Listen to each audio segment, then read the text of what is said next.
Hello everybody. I thought, well, it's 34 degrees outside today, October 10th. I figure why not do some smoking outside while the temperature's not too hot. And I'm going to be smoking some cheese today. I really like smoked cheese, and the family enjoys it pretty much. We got some people coming over for dinner tonight, so thought I'd go ahead and try some and see how it turns out. So let's see the setup here. I have got just a regular old inexpensive Char Griller brand smoker. It's got the side on here where I usually put the wood chips and the charcoal if I'm going to be doing some cold smoking.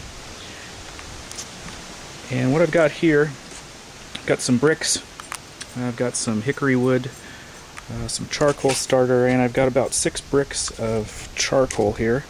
What I do with these is I set these out. I usually just use 4, but I thought I'm going to be smoking about 4 bricks of cheese today. So instead of just the 4, I'm going to try 6 and set these up a little further away. I want to get these as far away from where I'm going to have the cheese as possible, just so there's not any heat involved. I want to keep the cheese as cold as possible. Whoops. Now, since it is 34 degrees, I've got a step here a little bit later that I normally would use during the summer. If you get the craving for smoked cheese and it's in the 90s or 100s outside. But I don't think I'm going to need it today, but I'm going to show it to you anyway. Okay, this is how I've got the charcoal laid out just on the grid there. Don't need very much.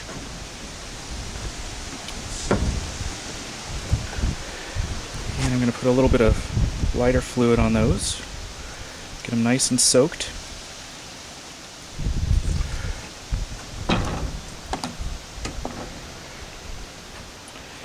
And then I'm going to start those going and let them turn white before I do anything else. Okay, once you have the charcoal briquettes going and they start to turn white like that, you want them mostly white all over. Go ahead and put some bricks up here. I've got 2 stacked on top of each other. They're little patio bricks, kind of decorative, so they're not as tall as regular bricks. And put them about 13-14 inches apart, just enough that you can put your cooling rack on top of, and that's what you're going to want to use, is just a regular cooling rack like this. See, nothing special, just something you would put cookies or bread on. And what I do is I just set that just right like that. And another reason I put this as far away from the heat as possible, besides not wanting to melt the cheese, is the vent, the chimney for the smoker is up there. So all the smoke is going to pass right over this area on its way out of the smoker. So whatever's over on this end is going to have a lot of contact with the smoke. And my wife's cousin is the one who came up with the idea to me of smoking cheese. I never really thought about it too much myself. I'd just go to the store and buy what they have there, which is probably soaked in some kind of smoke brine thing and then dried off and packaged.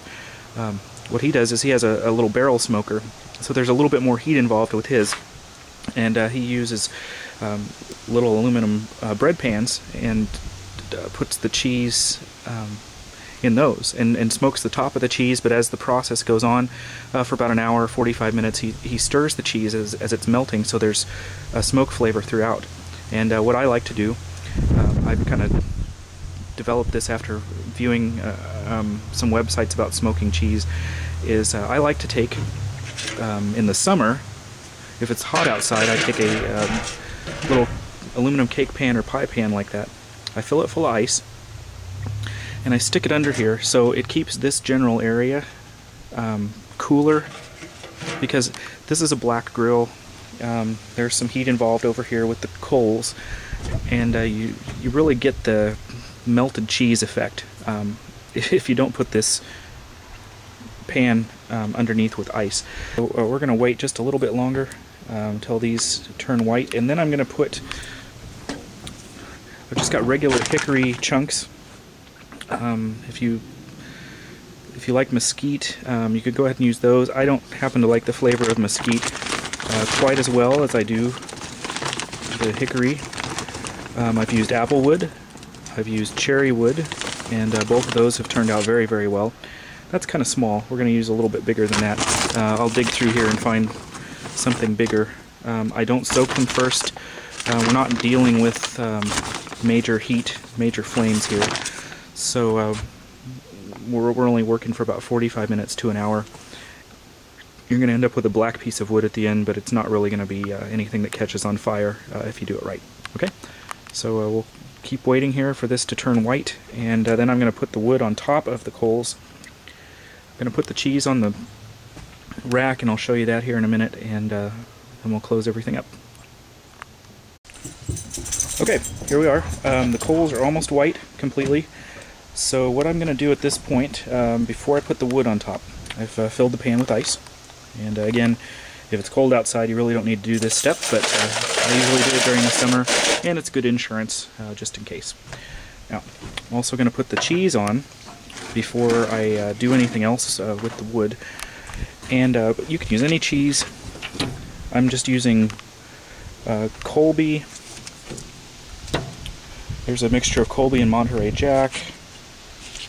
Here's a cheddar, and here is a white sharp cheddar, Swiss, and Parmesan. I've tried this with Monterey Jack. I've tried this with Colby. I have tried this with cheddar. I've tried this with Swiss, and it works very well with all of those. I haven't really tried it with mozzarella or any of those other cheeses. It doesn't have to be name brand like these are. Just happened to have some coupons, and which made them cheaper than the store brand at the time. I usually use store brand, and it tastes just as good as using anything else. So I'm going to go ahead and cut these, get them free of their packaging, and then we'll put them on the rack up here, and I'll put the wood on top of the coals. Okay, here we are. I've got the cheeses on the rack, as you can see.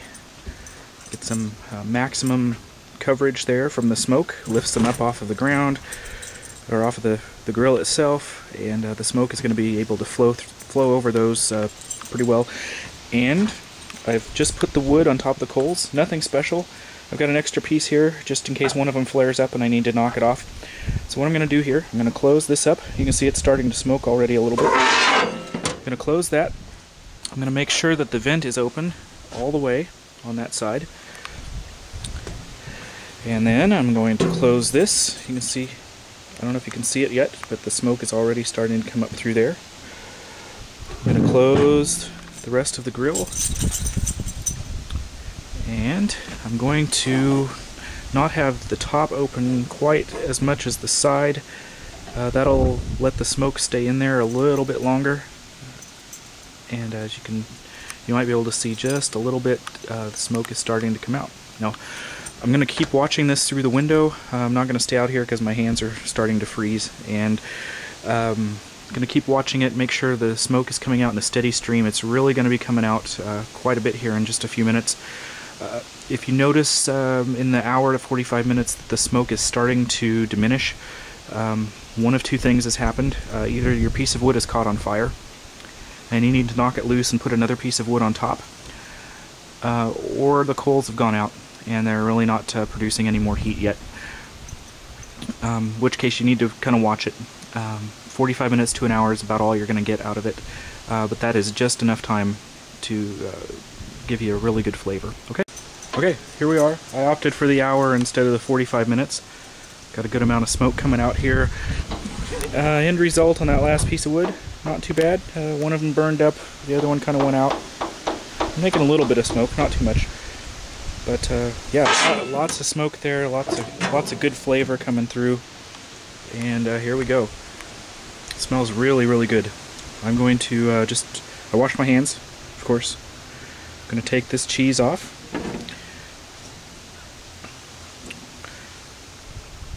There we go. I'm just putting it on the plate here.